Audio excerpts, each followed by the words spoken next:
Assalamualaikum warahmatullahi wabarakatuh.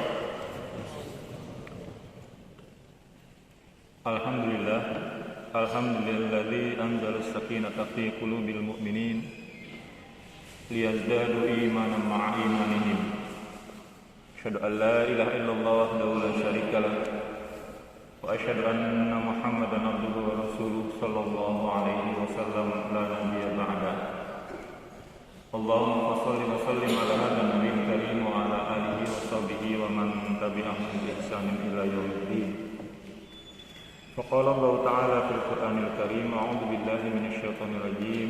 Laqad ja'akum rasulun min anfusikum azizun 'alaihi ma 'anittum harisun 'alaikum bil mu'minina raufur rahim. Shadaqallahu azim. Hadirin sidang salat zuhur yang dimuliakan Allah Subhanahu wa taala.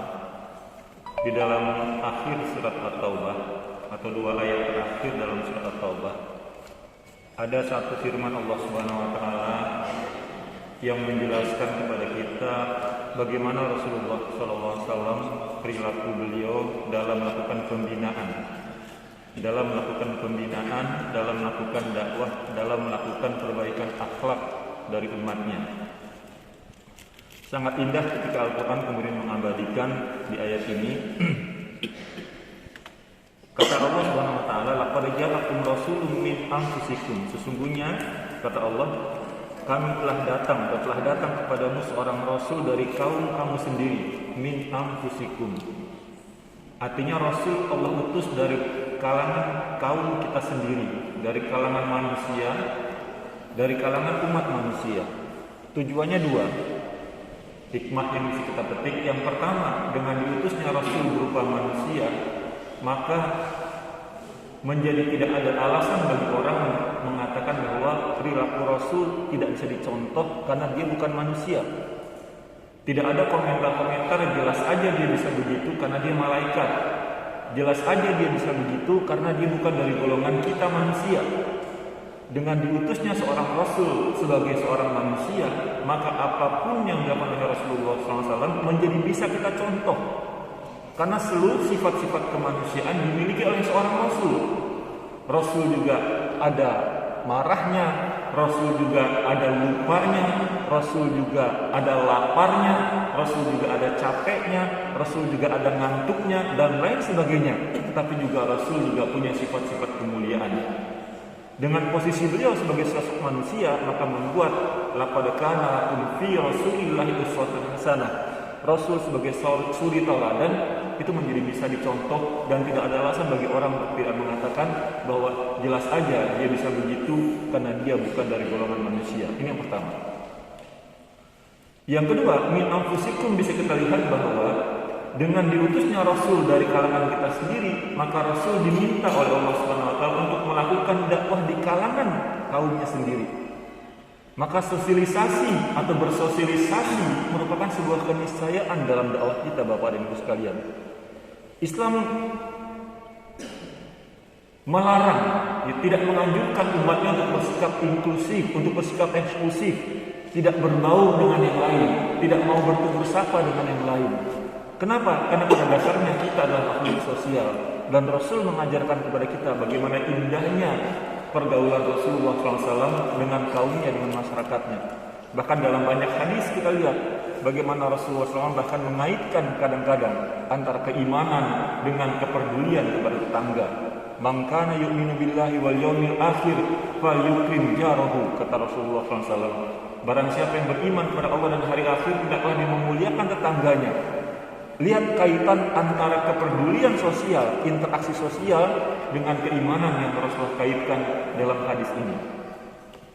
Ma'asyiral muslimin rahimakumullah. Lanjutan ayat ini yang juga tidak kalah menarik yang kita bahas adalah ketika Allah mengatakan sifat-sifat Rasul tadi apa?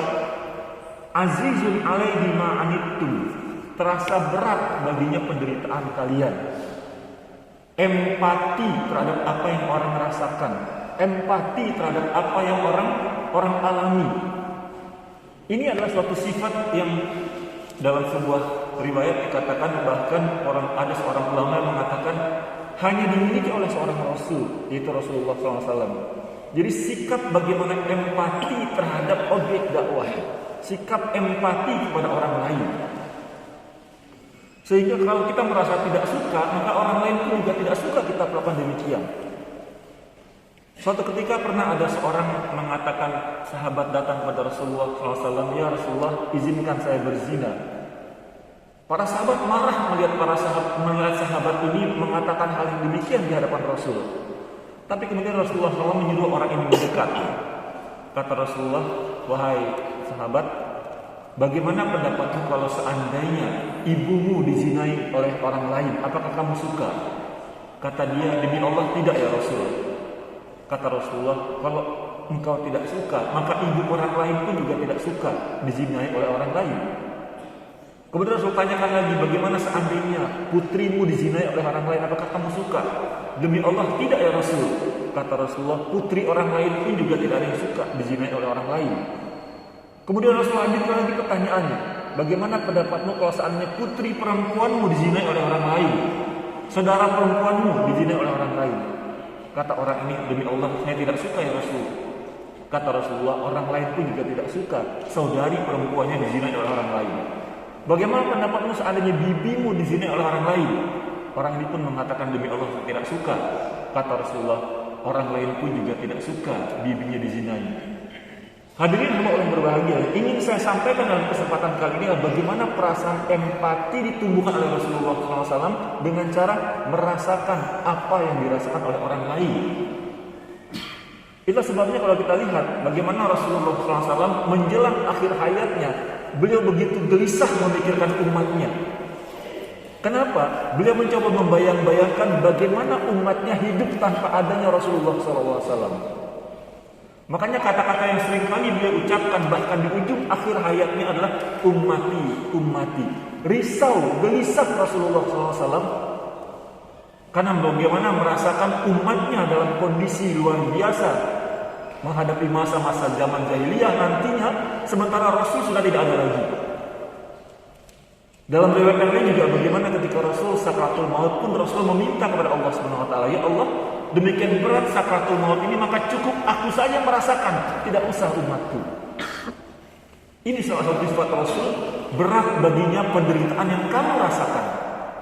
Merasakan penderitaan orang lain, ini bagian dari sifat Rasul dan bagian yang dicontohkan oleh Rasulullah SAW kepada kita untuk bagaimana empati kepada orang lain. Yang ketiga atau yang terakhir dalam kesempatan yang singkat ini adalah ketika sifat yang ketiga ketika Allah sebutkan dalam surat At-Taubah ke 128 ini adalah dia sangat menginginkan keimanan dan keselamatan bagi kamu. Keinginan kuat agar orang selamat, keinginan kuat agar orang mau berbuat baik, keinginan kuat agar orang berada pada jalan yang lurus. Dan kadang-kadang keinginan kuat ini tidak tergantung dari bagaimana respon orang terhadap ajakan dia. Ketika Rasulullah SAW dilempari orang di Taif, ketika beliau hijrah ke Taif, dan malaikat gunung sudah siap untuk membalikkan bukit ke masyarakat Taif, tapi kemudian Rasulullah SAW melarang malaikat gunung untuk melakukan itu. Kenapa? Keinginan beliau untuk orang ini dirubah sangat lebih besar daripada apa yang beliau rasakan sakitnya ketika beliau dilempari oleh penduduk Taif. Ibaratnya mungkin bagaimana seorang ibu yang ketika membujuk anaknya makan, keinginan sang ibu anaknya sehat, tumbuh sehat, mau makan dengan bergizi jauh lebih kuat tentang bagaimana perangai anaknya yang kasar, yang mungkin melempar piring, kemudian membanting sendok dan seterusnya karena tidak mau makan. Sang ibu dengan sabar mengambil kembali piring yang baru, mengambil lagi nasi dan menyuapi anaknya. Di tengah anaknya mungkin memukul, menyakar dan seterusnya. Kenapa? Keinginan kuat untuk anaknya mau makan lebih kuat daripada perilaku anaknya yang kasar tadi. Inilah akhlak yang tidak dimiliki oleh seorang Rasul yang lain, kecuali Rasulullah SAW. Tidak pernah Rasulullah SAW berdoa kepada Allah, "Ya Allah, hancurkan kaumku. Ya Allah, hancurkan kaumku karena mereka telah menghina nabimu," dan seterusnya. Tidak pernah ada doa seperti itu dari Rasulullah SAW. Kenapa? Karena keinginan kuat agar orang berubah. Demikian pula kita seharusnya Bapak dan Ibu sekalian. Keinginan kuat kita agar orang mau melaksanakan sholat, keinginan kuat kita agar orang mau melaksanakan membaca Quran, meramaikan masjid dan seterusnya jauh lebih kuat ketimbang apa respon orang terhadap ajakan kita. Dulu ada sebuah kisah, ada seorang pemuda ketika berada di pinggir danau, dia mendapati ada seekor anjing yang tenggelam di tengah-tengah danau. Tanpa pikir panjang, sang pemuda tadi kemudian membuka bajunya, kemudian dia terjun ke dalam danau. Dia berenang menyelamatkan anjing. Sang anjing tadi ketika kemudian melihat ada orang yang datang, dia meronta-ronta. Dia cakar, dia gigit pemuda tadi sedemikian rupa sampai dia bisa. Tapi pemuda tadi tidak putus asa, dia coba dari bawah, dia coba dari samping, dia coba dari samping kiri, samping kanan, dari depan dan seterusnya untuk menyelamatkan anjing tadi. Si anjing pun terus mencakar-cakar, terus menggigit-gigit pemuda yang dia tidak kenali tadi. Sementara dia mulai tenggelam. Akhirnya dengan susah payah sang pemuda tadi berhasil menyelamatkan sang anjing. Seorang bapak tua yang mengamati tingkah laku pemuda tadi mengatakan, "Wahai anak muda, untuk apa kamu menyelamatkan anjing tadi yang tidak tahu berterima kasih? Kamu sudah menyelamatkan dia, tapi malah dia mencoba mencakar kamu." Apa kata anak muda tadi? "Wahai kakak, wahai kakek, wahai bapak, watak anjing memang seperti itu. Watak anjing itu kalau dalam ketakutan memang dia akan mencakar, menggigit. Tapi keinginan saya untuk menyelamatkan anjing tidak bergeser karena perilaku anjing tersebut." Mudah-mudahan 2 atau 3 sifat ini bisa menjadi contoh bagi kita untuk terus berkasih sayang sesama kita, mengajak kawan-kawan kita, teman-teman kita, saudara-saudara kita, tetangga-tetangga kita sesuai dengan akhlak yang dicontohkan oleh Rasulullah sallallahu alaihi wasallam. Fa'tabiru ya ulil absar la'allakum turhamun wa ma taufiqi illa billah wa afu minkum. Assalamualaikum warahmatullahi wabarakatuh.